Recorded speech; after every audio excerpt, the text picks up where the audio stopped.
All right, guys, so let's finish the digestive system. So we're still on the small intestines, but what I want you to notice in this picture is this is a picture of the actual tissue in the small intestines. And notice, like I was talking about in class, it has these long finger-like protrusions. These are called villi. And we know there's that the small intestines have a lot of helpers in breaking down food, like the liver, the gallbladder, the pancreas.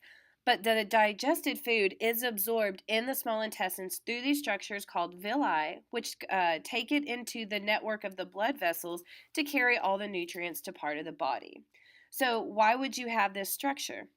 Well, if the small intestine's main job and function is to absorb all the nutrients, then the more surface area you have, the more place there is for absorption. So this is why we have these villi.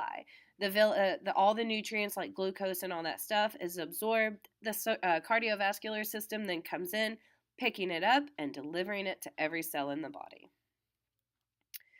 The small intestines, by the time the food actually leaves the small intestines, it is empty of all nutrients except water. Anything that's left over is parts that our body cannot use or does not break down. So, where does most digestion take place? In the mouth, stomach, small intestines, or liver? Again, just write the question, number 5, A, B, C, or D, in the left-hand column of your C notes.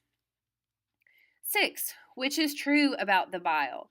Bile breaks down proteins. Bile is produced by the liver. Bile is stored in the pancreas. Bile is released into the stomach. And what structure am I indicating here in the picture with the arrow? The liver, stomach, gallbladder, or pancreas? All right, so let's go to the last organ involved in the digestive system, which is the large intestines. Even though they are called the large intestines, they are actually only 1.5 meters long. So they're not necessarily longer than the small intestines, but they got their name because they have a wider circumference. Any undigested food, once it leaves the small intestines, will enter into the large intestines where it spends 18 to 24 hours here, and most of the water is absorbed. There is also helpful bacteria that lives in your large intestines that helps us to make vitamin K and vitamin B.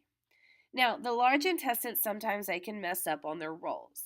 If the large intestines absorbs too much water from the undigested food, that's can lead to constipation, where you can go for a long time without passing a bowel movement, and it gets very hard and pellet-like because there is not as much water in it, so it's harder to move through the body.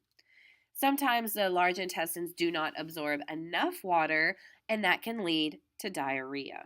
So the large intestines, even though they're not as important, they still play a vital role for us. Materials are not absorbed into the solid waste. That solid waste can include anything from dead bacteria, fat, protein, and any undigested food or anything that our body cannot break down. Sometimes our body has problems breaking down cellulose, which is why a lot of the time lettuce and spinach and corn and that kind of stuff doesn't always get broken down into the nutrients it needs. Because remember, we're not cows. We don't have 4 stomachs. It takes a lot to break it down. Solid waste will then pass from the large intestines into the rectum, and this is where it is stored until you are ready for it to eliminate your body through the anus as feces.